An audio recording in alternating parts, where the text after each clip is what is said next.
दो तरीके की यूनिवर्सिटीज हैं जर्मनी में, पब्लिक, प्राइवेट। नहीं, तीन तरीके की यूनिवर्सिटीज हैं जर्मनी में, पब्लिक, प्राइवेट, चर्च रन।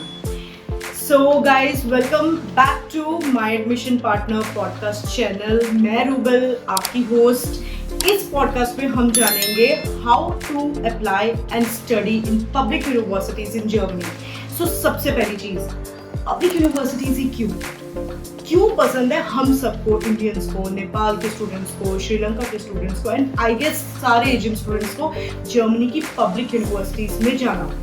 सबसे पहले आई गेस हमें ये जानना चाहिए कि जर्मनी की पब्लिक यूनिवर्सिटीज ट्यूशन फ्री हैं।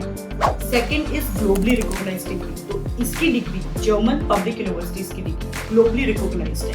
इवन वर्ल्ड में अगर हम यूएस रैंकिंग की बात करें या कोई और रैंकिंग की भी बात करें, उसके टॉप 100 में भी काफी जर्मन यूनिवर्सिटीज आती हैं। थर्ड इंपॉर्टेंट रीजन है PR, PSWP, that is post study work permit options खुले हुए हैं। अपार्ट फ्रॉम दैट, अगर हम अपने एकेडमिक सर्कल की बात करें, स्टूडेंट लाइफ की बात करें, that is vibrant over there. And also अगर हम अपने पेड इंटर्नशिप्स या अनपेड इंटर्नशिप्स की बात करें, या फिर हम ये बात करें कि जो पब्लिक यूनिवर्सिटीज है उनकी जो कंपनी नेटवर्किंग है वो बहुत हाई लेवल पे है। तो ये सारी चीजें आपको हेल्प करेंगी। Now if we come to admission और application step by step process, तो सबसे पहले आपको क्या देखना है कि आपका जो बैकग्राउंड है वो क्या है। फॉर एग्जाम्पल आप कॉमर्स बैकग्राउंड की, जिसको बिजनेस बैकग्राउंड भी बोलते हैं या मैनेजमेंट बैकग्राउंड भी बोलते हैं। अपार्ट फ्रॉम दैट आपका सेकंड जो आपका बैकग्राउंड हो सकता है दैट इज टेक्निकल, कि आप CS या डेटा साइंसेस की तरफ से हैं, या फिर आप नॉर्मल +2 के स्टूडेंट हो, या फिर आपका कोई आर्किटेक्चर बैकग्राउंड है, लॉ बैकग्राउंड है, आप मे बी डेंटिस्ट हैं और व्हाटएवर, राइट। सो आपको उस हिसाब से आपको पब्लिक यूनिवर्सिटी का जो भी आप कोर्स में जाना चाहते हो, पहले तो आप कोर्स 3-4 लिस्ट आउट करें। उसके साथ साथ आपको लिस्ट आउट करनी पड़ेंगी वो यूनिवर्सिटीज जिसमें आप जाना चाहते हो।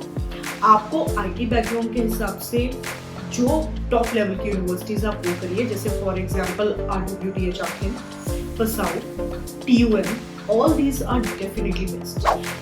Apart from that, आपको लैंग्वेज प्रोफिशिएंसी पे भी ध्यान देना पड़ेगा। Now there are 2 types of universities.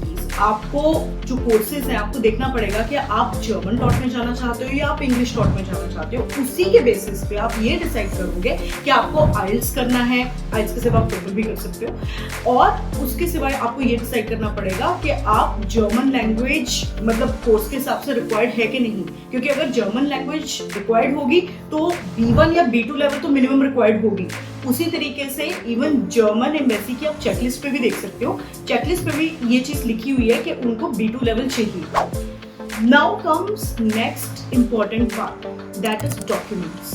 ना कुछ चीजें आपको अपफ्रंट तैयार रखनी पड़ेंगी, not only background, academic background documents, but also आपका CV, कि आपका CV एक अच्छे फॉर्मेट में बना हुआ है जो जर्मन एम्बेसी देखना चाहेगी या फिर जर्मन यूनिवर्सिटीज देखना चाहेंगी।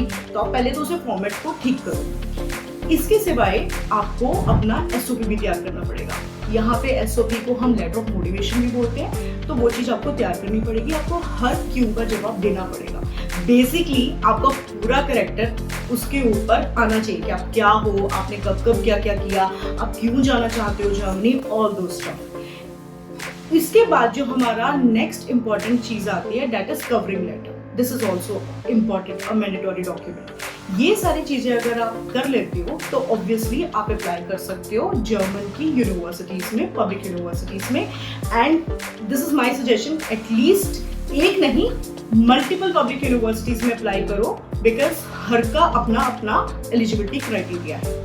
अब जब फाइनली सारे डॉक्यूमेंट्स आपके पास रेडी हो जाएंगे, आपको रिक्वायर्ड डॉक्यूमेंट्स CSP पोर्टल पे अपलोड करने हैं, जिसकी सारी चीजें मैंने आपको पिछली वीडियो में बता दी थी। सो आज की वीडियो के लिए इतना ही। लाइक, शेयर, सब्सक्राइब करना मत भूलना, बिकॉज नेक्स्ट वीडियो में मैं मिलूंगी स्टडी लिथुआनिया के बारे में। And stay tuned guys, thank you.